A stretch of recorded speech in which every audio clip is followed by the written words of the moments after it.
views and opinions expressed here are not intended to malign any religion, ethnic group, club, organization, company, individual, or anyone or anything. This podcast may contain adult language. Audience members' discretion is advised.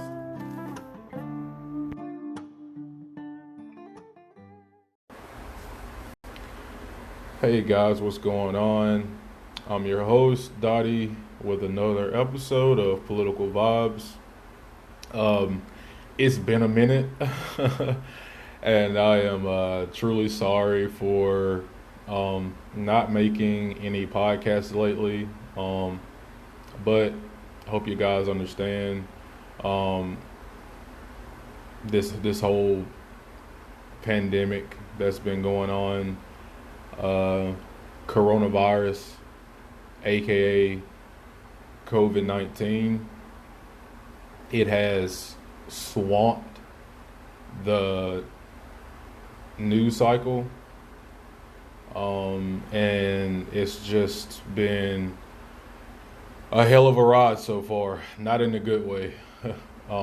So I hope everybody's doing well. I hope everybody's healthy. I hope everybody's family healthy.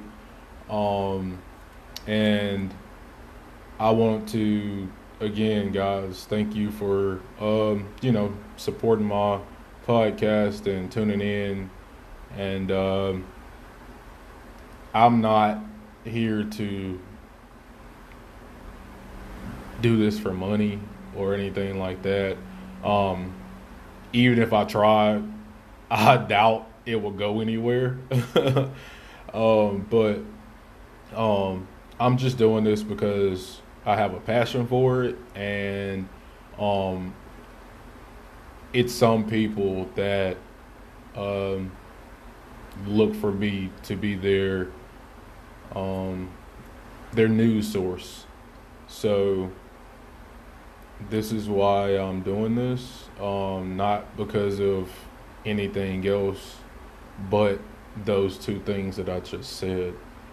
And again, I hope everybody's doing okay. I hope everybody's healthy. Their family, friends, loved ones are doing okay. My family's okay. My friends are okay. My loved ones are okay. And I hope that continues. Today, I wanted to talk about not specifically about the coronavirus, aka COVID-19, but the economic collapse that we've been experiencing. I feel like it has reached majority of us. Majority of us aren't millionaires. Majority of us aren't billionaires. So, I feel like it has hit a bunch of people. And I just wanted to pretty much give a rundown on what's been going on economic wise during this whole pandemic. As you guys know, I'm pretty sure by now you've heard of the stimulus check that we've supposed to be getting. I have gotten mine. I know a few people who've gotten theirs. And I know a lot of people who haven't received theirs yet. And I tell you what, this virus has really put in perspective a lot of things that's currently wrong with our way of governing. And if you haven't really been paying attention to that, I don't know where you've been the last couple of months, but this pandemic almost forces you, well, not almost, it forces you to pay attention. And this pandemic has, you know, it has shown the cracks within our government system, and our government system is supposed to work for us, especially in a crisis like this, because it is a crisis. A lot of people haven't got their stimulus checks, and it's just so much that's going on with it. It's almost like they're not trying to give out any money to help people, even during a crisis like that, like this. And it's pretty sad. But there is hope. There is hope. And that's what we have to rely on, is hope. If we don't have that, we don't have nothing. And I don't really have too much hope in our government system as of now, but I do have hope that it will change. Maybe not today, maybe not tomorrow, maybe not in the next 4 years. And I hate to sound like that, but I'm just trying to be as realistic as possible.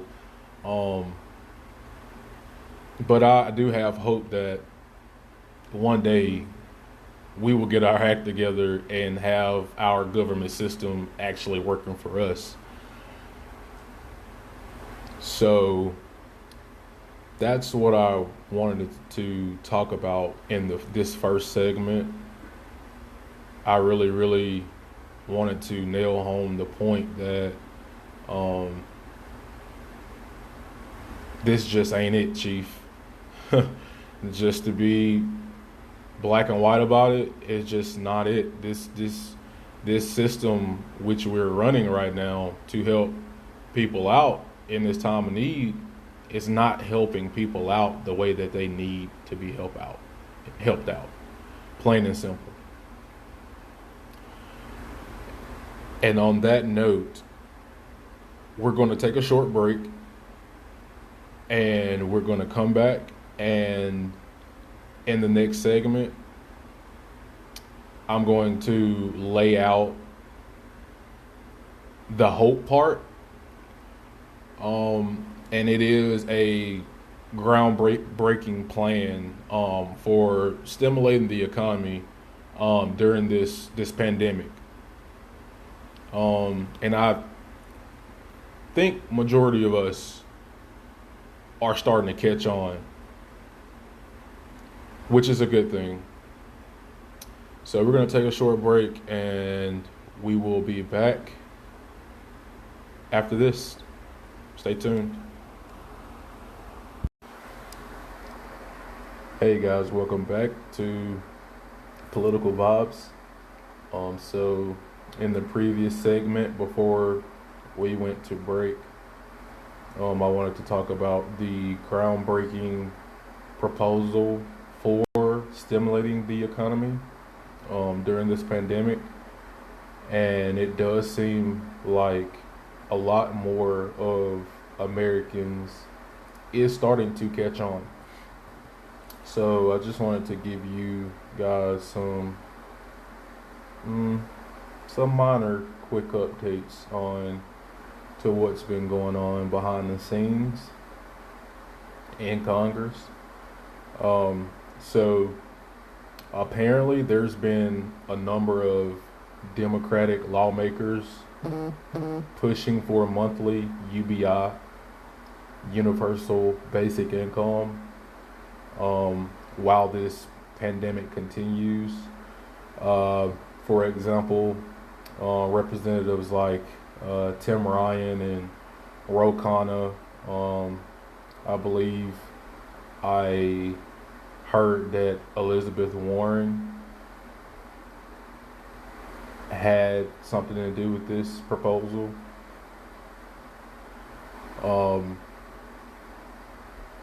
They're proposing $2,000 monthly until this pandemic slows down. it would last at least 6 months. Um, I honestly think that that is a great progressive proposal. Um, it's just, is it going to get passed in a Republican Senate? The House can make proposals all day, but if it's not going to gain any traction in the Senate, then um, it's kind of a bust. Uh, but on the other side, there was a poll. The poll is called Data for Progress. They're in partnership with the Justice Collaborative Institute, and it did find majority of Americans, including a majority of Republicans, that are in favor of this legislation, which is the $2,000 monthly until this pandemic is over.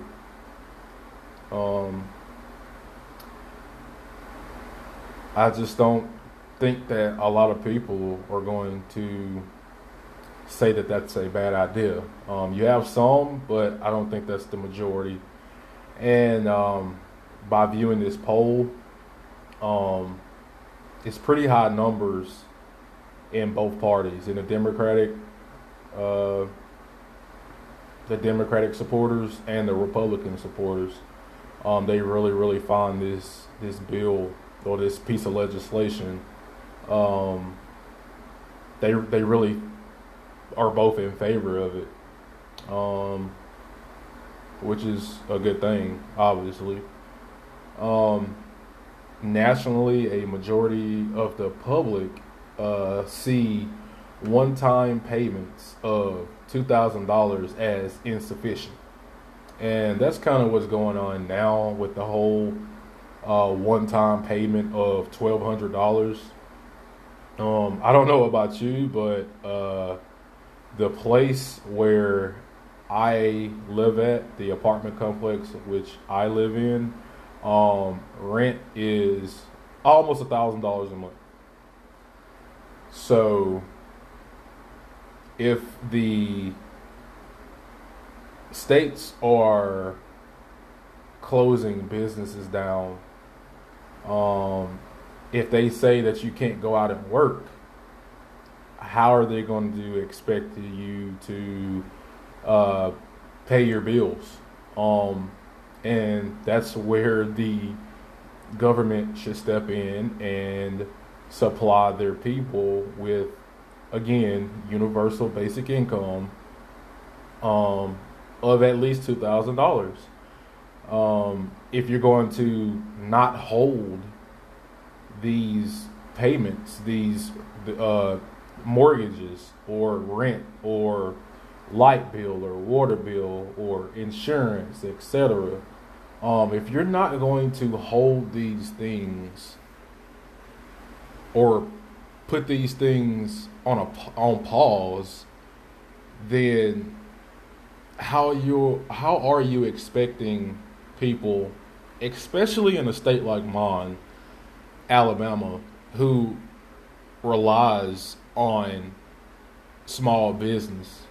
This state literally relies on small business to flourish. And if you're not going to have these places of business open, which I think is a good move during this pandemic, you should put money in people's pocket. And if you're so worried about the economy, then if you put money in people's pocket, what do you think they're going to do? They're going to spend it. Simple. So again, I mean, nationally, a majority of the public see a one-time payment of $2,000 as insufficient. 66% prefer reoccurring payments of $2,000 until a year after the president declares an end to the federal state emergency. I don't think that's too much to ask. And again, 66% of Americans in the United States of America wants to see this happen. It's overwhelming. Like, I don't understand why it's even up for debate. But, that's just how our country rolls, apparently. We always have to debate on things, even if it's life or death. Even if it's something as simple as, okay, well, the majority of Americans are out of work. So, obviously, we need to supply them with money in their pockets.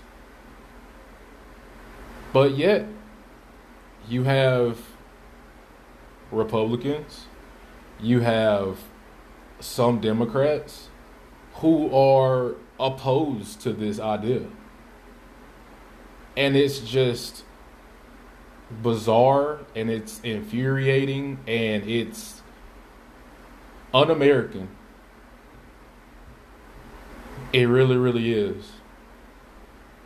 And the problem with America today is we only care about something if it directly affects us or our families. Then we want to pay attention to it. It should not take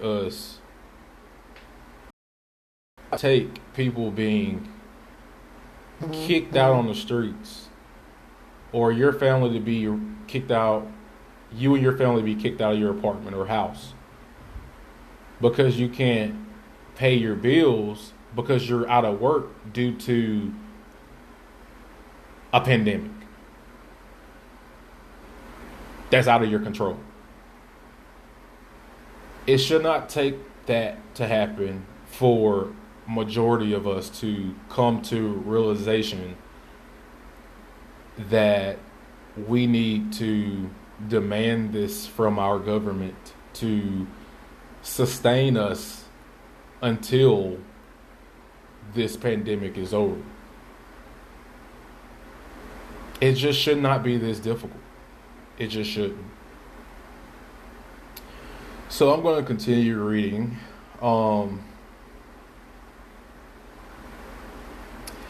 It also says a majority of Republicans, 52% of Republicans, also agree with this view. So it's not just Democrats. It's not just liberals. This is something that Republicans want too. And it's not getting done by our government, by Congress. It's not getting done. And instead of us being sucked into, whether you're a Democrat, whether you're a Republican, instead of us getting sucked into this whole political nonsense, how about we take the time out to put differences aside, because we're literally talking about life or death. Put our political biases aside and do the common sense thing here. And that's to come together and demand that our government do this, carry this out. It's no reason why the majority of Democrats and the majority of Republicans agree on the same thing and it's not getting done. You ask any other congressperson,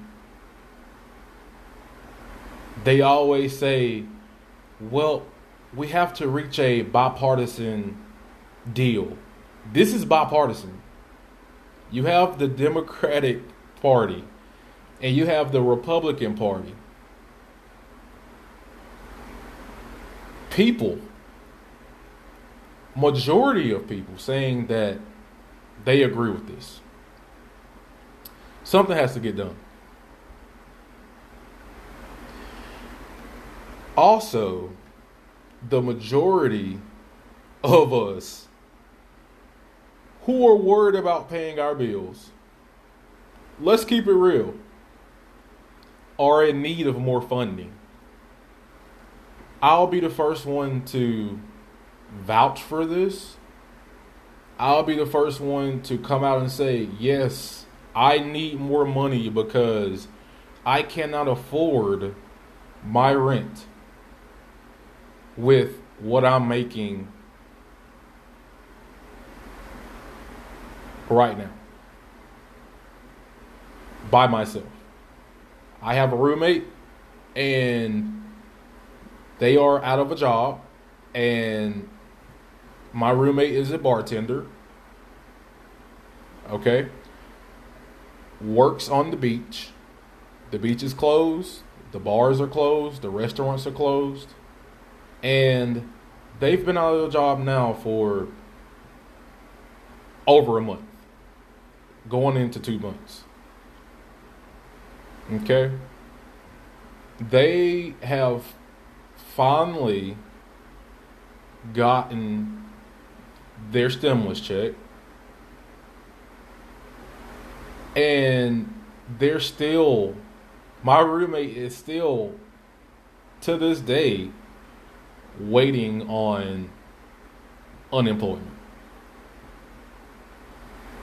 And quick note, guys, if you didn't know this or not, but the last time I checked, it was over 16 million people in counting that are unemployed right now. 16 million.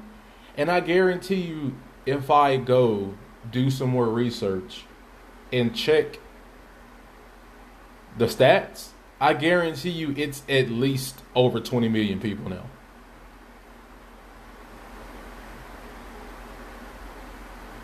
Sad.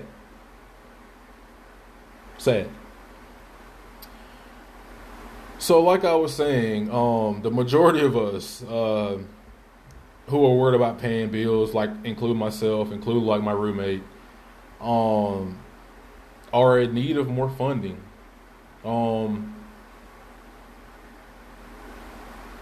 And what we've been offered by Congress so far, let's keep it real, it has been insufficient. What our government has been providing us so far has been insufficient. You have other countries, like Canada, for example, who are supplying their people with $2,000 a month. I want to say it's for the next 4 months. So I don't know what they're going to do if this thing carries on after the 4-month period, but damn it, it seems like they're on the right path of doing things right, the right way. And it's a shame that America, which is the wealthiest country in the world, are the stingiest people when it comes to helping their people out. We want your vote. We want your vote. But when shit hits the fan, don't be calling on Congress to help you out. It's really pathetic and it's really sad. And you should be infuriated too, because I know I'm not the only one that feels this way, Republican or Democrat. I don't care what your party affiliation is. We got to start using our brain, people. This isn't a game. But the problem is a lot of us think it's a game. And guess what? It's a lot of people who are in power right now think that this is a game. And you think they give a damn? They're not having to worry about paying their rent next month, how they're going to make ends meet, how they're going to buy groceries. And again, that's America's problem. If it's not affecting you directly yet, then it's F everybody else. And every time I think about scenarios like that, all I think about is what Donald Trump says, what President Trump says, America first. And it's a lot of people take that to heart, especially a lot of his voters. But it's a lot of people take that to heart. It's a lot of people take that to heart because they look at it like, okay, well, I'm good.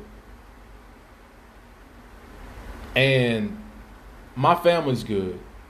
And I don't care if the person down the street who is a nice guy or who is a nice woman with their kids or whatever the case may be, I don't care that they're struggling to make ends meet. I don't care that they're worrying about putting groceries or food on the table to eat. I don't care if they don't have the funds in their savings account to fight this stuff off until it comes to an end. I don't care because it's not affecting me personally, so I don't care. And that's a lot of, unfortunately, that's a lot of our problems. And I tell you what, this coronavirus, aka COVID-19, it's really, really putting everything in a bigger light, a bigger perspective on how capitalism does not work in a pandemic like this, in a crisis like this. It just doesn't work. And if you want to say, yeah, liberal, like that's just liberal talk, then you know what? I'd rather be a socialist, and when my fellow people are in need, I want to be able to help them out because they have a family too. They have friends too. They have loved ones too. They have a life too. It's not always just about me. It's not always about that.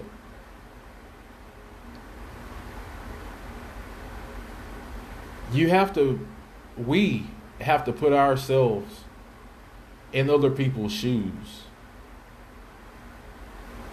and feel where they're coming from. And again, I'm not worried about party affiliation. I work at a grocery store. I hear people who are Trump supporters saying that they're worried about how they're going to pay their bills next month because they work in the restaurant industry or they work this or work that and it's closed. I hear from non-Trump supporters. We're all feeling the same way here, people. But the key thing is, are we going to get over our political biases in order to conduct structural change in this country? So that's all I got for today, guys. I feel like I've ranted enough. But I just wanted to try to provide you guys uh,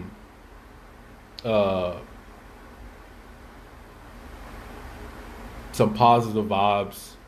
I wanted to try to give you guys some um, statistics. I wanted to give you guys some news, some new updated news that I've gotten, and again, I just hope that we all come to our senses because this might be a thing, the plague that takes us out, and it'll be a damn shame because we simply don't have health care for all, or we simply don't want to give out treatments or anything because we want to privatize it. We want to make money off of it. And that's a scary thing. That's a scary thing. So, guys, I want to thank you for tuning in to my podcast. I'm going to try to be more consistent in the near future in making more podcasts. I actually just got a new mic and for my podcast, and I'm loving it. I don't know how to act right now, but I do have a new mic, and so hopefully you guys can hear me a lot more clear in this episode than my previous ones. And yeah, guys, I'm gonna hopefully make another episode again pretty soon. I hope you guys like what you heard. And we're going to. I want to try to give you guys some information on how to contact me personally. So we're going to take one final quick break, and when we come back, I'm going to just give you guys just my my contact information in case you guys want to like ask me a question or be on my podcast or give me ideas on what to talk about next. I'm always open to ideas. And yeah, guys, we'll be right back. Stay tuned. Hi guys, we're back here on Political Vibes. So this last segment, I really just wanted to give you guys my contact information. I'm mainly on Twitter more than I am anything else on social media. And you can reach me on Twitter at DottieD92. That's DAHDEE, the number 9 and the number 2. So you can reach me on there. You can also reach me on Facebook, Dodrick King, DODRICK, and last name King, KING. So you can reach me on there. Preferably Twitter though, because like I said, I'm always on Twitter. And yeah, guys, if you want to like send me an email, my email is kdodrick@yahoo.com. So that's K as in King, and my first name Dodrick, DODRICK @yahoo.com. So yeah, guys, you can reach me there. Please, really always welcoming like new voices and new friends. I'm really into politics, as you can tell, and I have friends who are in politics who likes politics as well, and but it's always good to have a coalition. It really is. It's always good to have a bigger coalition, because if we can unify a lot of and don't take this out of context, I'm not calling you average, but if we could have a lot of more, if we could have a lot more average people taking a stance on things that affect us, then I really, really do think things will change. We just have to be more conscious, and we just have to be more willing to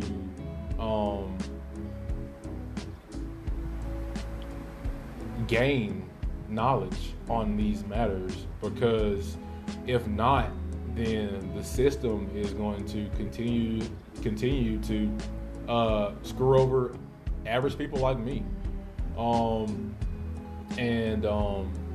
Again, I'm not calling anybody average, because the value of your humanity is not based on your hourly wage. Everybody plays a part in our country. Everybody plays a part in this world, and if it wasn't for the little guys, it wouldn't be the rich. It just wouldn't. If it wasn't for us average day workers, then it wouldn't be any millionaires. It wouldn't be any billionaires. We are the ones who make this possible for them, and so we need to start acting like that, and we need to start demanding more pay, and we need to start demanding more rights that rich people have that average people do not have. So yeah, guys, just keep that in mind. Just keep that in mind. I try to tell myself that every day, in one way or another, and it's the truth. It's the truth. But you have to be a believer of it. We just can't have a small section of us who believe it. We have to have the majority of people who actually believe that. You should want better for yourself. You deserve it. You work every day, I'm sure, and you get up when you don't want to sometimes, and you should have something that entices you to want to get up and go to work, and that should be higher wages, that should be equal health care, and so forth. And that's what we have to demand. That's what we have to demand. And we need to start doing that right now. So yeah, guys, so that will wrap it up for today's episode of Political Vibes. Thank you guys for listening. I hope you guys continue to listen, and I hope you guys really have a great Sunday. And yeah, guys, be safe out there, and I wish your friends, your families, and your loved ones that as well. Until next time, peace out.